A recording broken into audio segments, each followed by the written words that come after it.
All right. Welcome, ladies and gentlemen. All right, cut the lights on. So today we'll be looking at mixed numbers, right? Hopefully in this video I'll be able to do both. Might be a little longer, might be around 10 minutes. So we're gonna do both adding and subtracting mixed numbers in this video.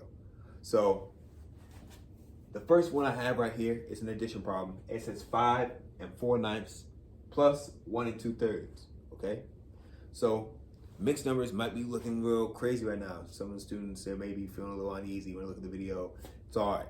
So when we're doing mixed numbers and you're just adding them, not multiplying them yet, only thing we're gonna do, right, is we're gonna look at both of the whole numbers. We're gonna separate the whole numbers for now. Or you could just add the whole numbers off top and then worry about them later, right? Now, for now, let's just say we just add them. So we're gonna separate the whole numbers. So the whole numbers I have here are both 5 and 1. So when I separate them, I have 5 plus 1, which would give me 6, right? So I'm gonna take this 6 and throw it over here on the side somewhere, right? 6 wholes, right? I got 6 wholes. So with them 6 wholes, I'm gonna take them. They're chilling, right? They're off on the side. They're marinating over there in their sauces, right? So now I'm gonna go and I'm gonna look at my fractions now. Some 2 fractions I had were 4/9 and 2/3. Okay, so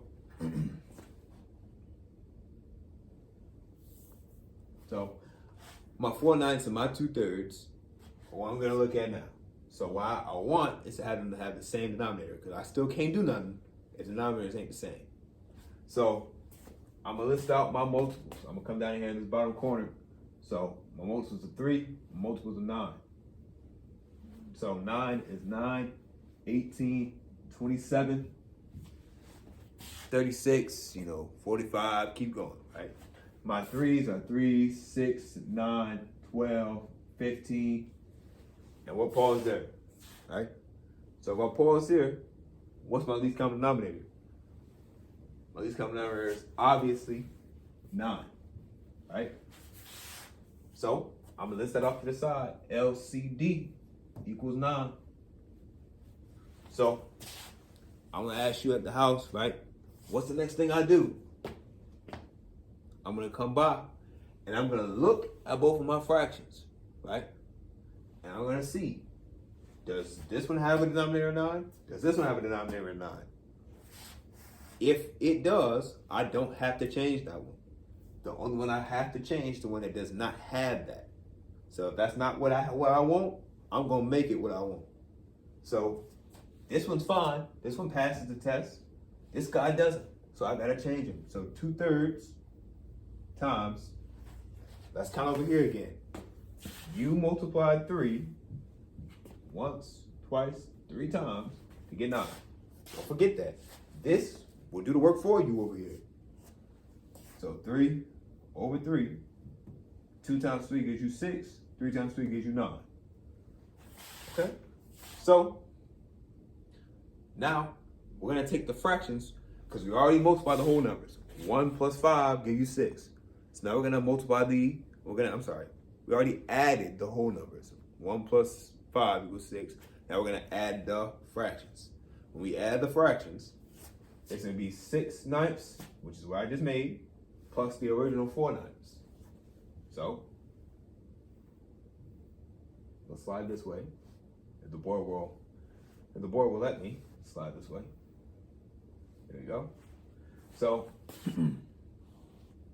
6/9 plus 4/9, right? That's gonna give me the answer of 10/9.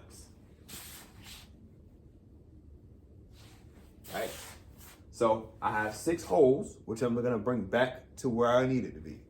So I have 6 whole numbers, and I just found that both of my fractions added up became 10 over 9. Right? Now that is an answer. 6 and 10/9 is an answer, but it is not in simplest form. I want to ask you, right? If you have 10/9, can you or can you not make a whole number? It's kind of like an episode of Dora or something when I pause. So, yes, you can make another whole number because 9/9 equals 1. So if you have 10/9, you have enough to make a 1 extra whole, which means I'm going to turn this 10/9 into another whole number, which now gives me 7 of them. And then I'll have 1 extra left over. 10 minus 9 gives you 1 extra left over. So your answer would be 7 1/9. So, for subtraction here, right, we're going to do both of them in the video. So to subtract, let me go ahead and pick a problem here.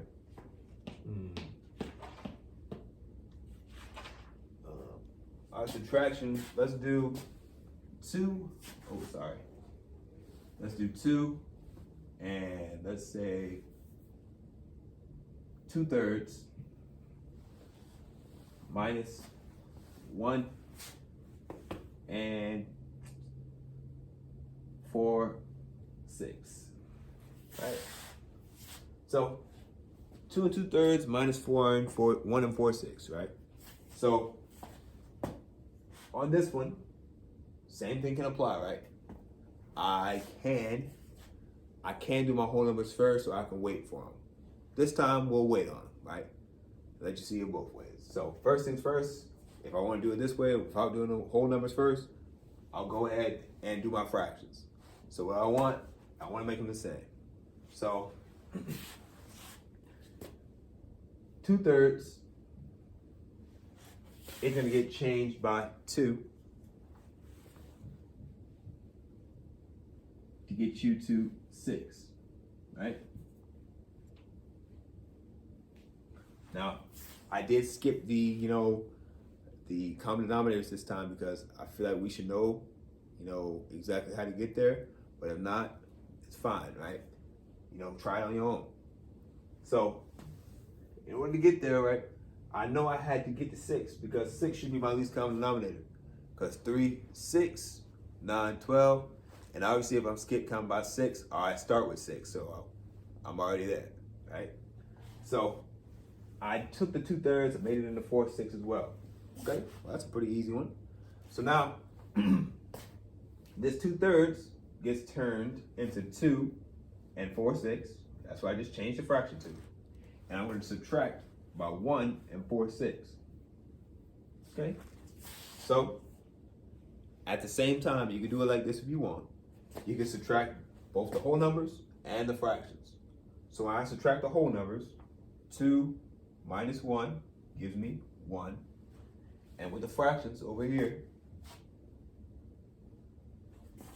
4/6 minus 4/6 give you 0 over 6. So your answer will end up being 1, 0 over 6, which is actually just a 1. Simplistic, right? Now, we haven't taught this yet. We'll probably teach this Friday. But ladies and gentlemen, I really appreciate y'all if you watched them all. I appreciate you taking the time to look at them if you did.